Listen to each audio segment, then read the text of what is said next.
কিন্তু যুদ্ধের আঁচ তো কোথাও না কোথাও পড়ছেই। ধরুন mid day meal, Jalpaiguri school দেখাবো যেখানে গ্যাস শেষ, তাই উনুনে রান্না চলছে।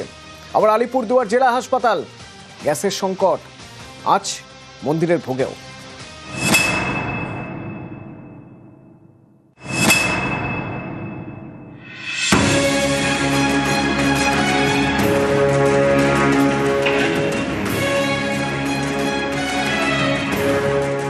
উনুনে ফুটছে ডাল, পাশে পড়ে রয়েছে গ্যাস ওভেন। জলপাইগুড়ি সদর প্রাথমিক বিদ্যালয় স্কুল কর্তৃপক্ষের দাবি, মঙ্গলবার গ্যাস শেষ হয়ে গিয়েছে। এতদিন স্থানীয় ডিস্ট্রিবিউটরের থেকে গ্যাস কিনে আনা হতো। মঙ্গলবার সেখান থেকে জানিয়ে দেওয়া হয়েছে বাড়তি সিলিন্ডার নেই, তাই স্কুলে দেওয়া যাবে না।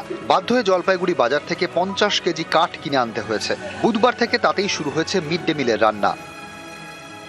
আমরা বিকল্প ব্যবস্থাটা আমাদের আগেই ছিল, সেই ব্যবস্থাটাকেই আবার পুনরায় চালু করলাম। জ্বালানি কাঠ সংগ্রহ করে জ্বালানি কাঠের মাধ্যমে মিড ডে মিলের রান্না শুরু করলাম। আমাদের প্রায় 1100 বাচ্চা রয়েছে, একটা গ্যাস প্রায় 2.5 দিন চলতো। সেখানে প্রায় 50 কেজি জ্বালানি কাঠ লাগবে। মিড ডে মিলের ক্ষেত্রে এটা একটা আমাদের বাড়তি বোঝা হয়ে দাঁড়ালো।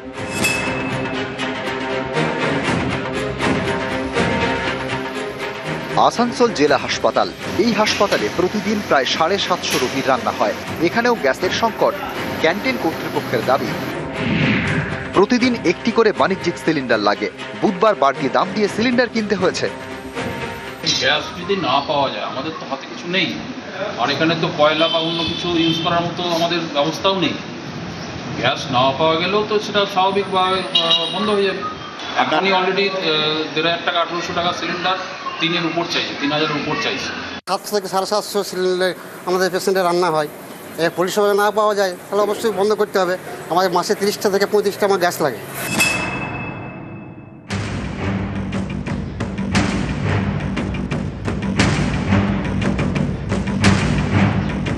বাগবাজারের সারদা মায়ের বাড়ি, এখানেও গ্যাসের আঁচ। ভক্তদের জন্য ভোগ বন্ধের সিদ্ধান্ত নিয়েছে কর্তৃপক্ষ।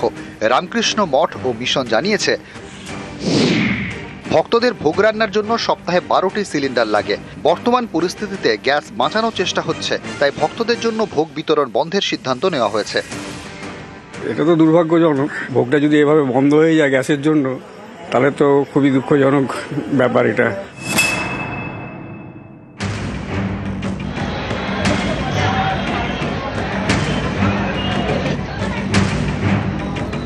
পূর্ব মেদিনীপুরের তমলুকের বর্গভীমা মন্দির 51 সতীপীঠের একটি।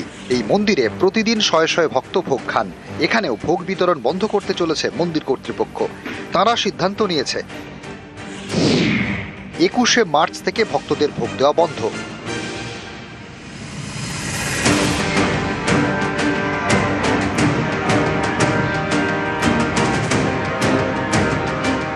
দূর দূরান্ত থেকে সব মানুষ আছে তো এখানে ভোগ খাওয়ার জন্যই, কিন্তু মায়ের ভোগ বন্ধ হয়ে গেলে তো মানুষকে আবার না ভোগ খেয়েই ফিরে যেতে হবে। এটাই একটা কষ্ট। মায়ের ভোগ চালু রাখাটাই দরকার।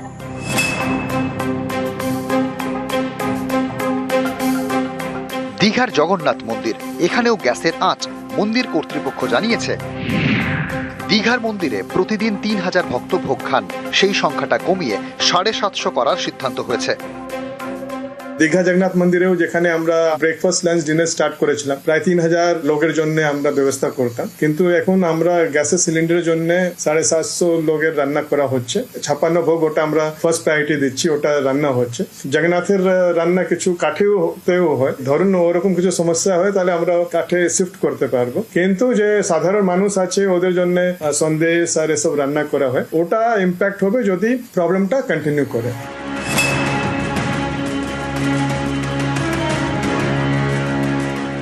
কলকাতার ইসকনেও ভোগের মেনুতে বদল করা হয়েছে। ভাত, ডাল এবং 4 রকমের সবজির বদলে দেওয়া হচ্ছে খিচুড়ি।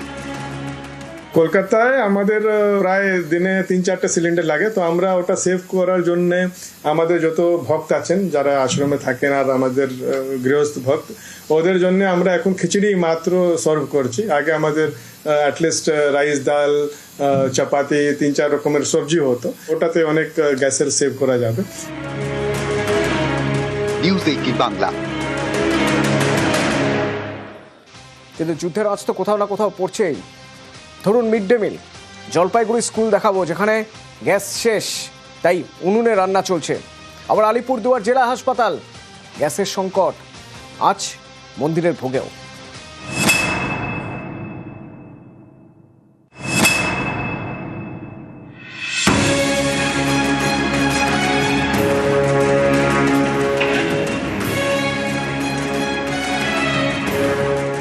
উনুনে ফুটছে ডাল, পাশে পড়ে রয়েছে গ্যাস ওভেন। জলপাইগুড়ি সদর প্রাথমিক বিদ্যালয় স্কুল কর্তৃপক্ষের দাবি, মঙ্গলবার গ্যাস শেষ হয়ে গিয়েছে। এতদিন স্থানীয় ডিস্ট্রিবিউটরের থেকে গ্যাস কিনে আনা হতো। মঙ্গলবার সেখান থেকে জানিয়ে দেওয়া হয়েছে বাড়তি সিলিন্ডার নেই, তাই স্কুলে দেওয়া যাবে না। বাধ্য হয়ে জলপাইগুড়ি বাজার থেকে 50 কেজি কাঠ কিনে আনতে হয়েছে। বুধবার থেকে তাতেই শুরু হয়েছে মিড ডে মিলের রান্না। আমরা বিকল্প ব্যবস্থাটা আমাদের আগেই ছিল, সেই ব্যবস্থাটাকেই আবার পুনরায় চালু করলাম। জ্বালানি কাঠ সংগ্রহ করে জ্বালানি কাঠের মাধ্যমে মিড ডে মিলের রান্না শুরু করলাম। আমাদের প্রায় 1100 বাচ্চা রয়েছে। একটা গ্যাস প্রায় 2.5 দিন চলতো, সেখানে প্রায় 50 কেজি জ্বালানি কাঠ লাগবে। মিড ডে মিলের ক্ষেত্রে এটা একটা আমাদের বাড়তি বোঝা হয়ে গেছে দাঁড়ালো।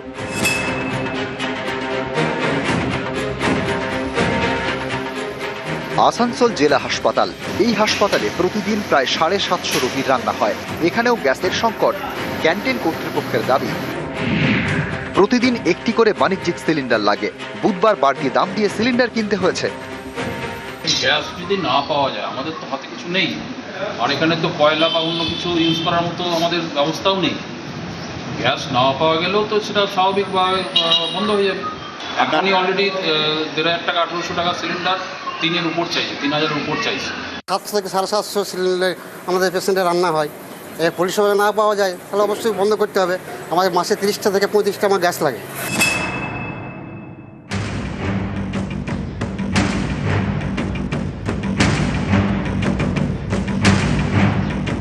বাগবাজারের সারদা মায়ের বাড়ি, এখানেও গ্যাসের আঁচ।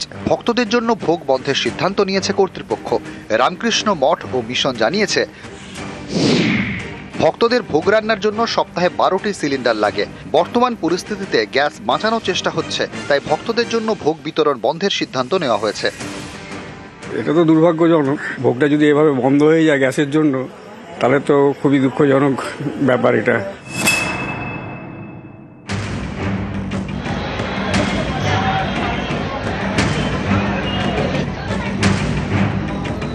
পূর্ব মেদিনীপুরের তমলুকের বর্গভীমা মন্দির 51 সতীপীঠের একটি।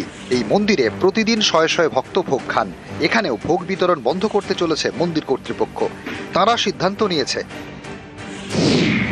21শে মার্চ থেকে ভক্তদের ভোগ দেওয়া বন্ধ।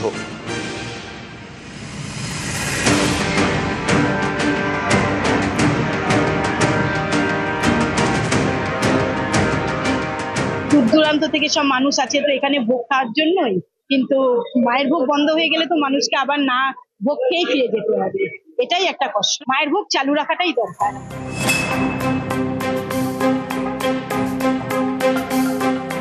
দীঘার জগন্নাথ মন্দির, এখানেও গ্যাসের আঁচ। মন্দির কর্তৃপক্ষ জানিয়েছে, দীঘার মন্দিরে প্রতিদিন 3000 ভক্ত ভোগ খান। সেই সংখ্যাটা কমিয়ে 750 করার সিদ্ধান্ত হয়েছে। দীঘা জগন্নাথ মন্দিরেও যেখানে আমরা ব্রেকফাস্ট লাঞ্চ ডিনার স্টার্ট করেছিলাম, প্রায় 3000 লোকের জন্য আমরা ব্যবস্থা করতাম। কিন্তু এখন আমরা গ্যাসের সিলিন্ডারের জন্য 750 লোকের রান্না করা হচ্ছে। 56 ভোগ ওটা আমরা ফার্স্ট প্রায়োরিটি দিচ্ছি, ওটা রান্না হচ্ছে।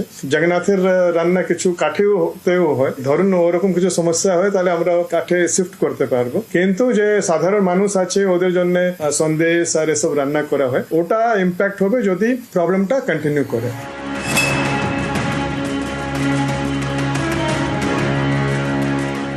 কলকাতার ইসকনেও ভোগের মেনুতে বদল করা হয়েছে। ভাত, ডাল এবং 4 রকমের সবজির বদলে দেওয়া হচ্ছে খিচুড়ি।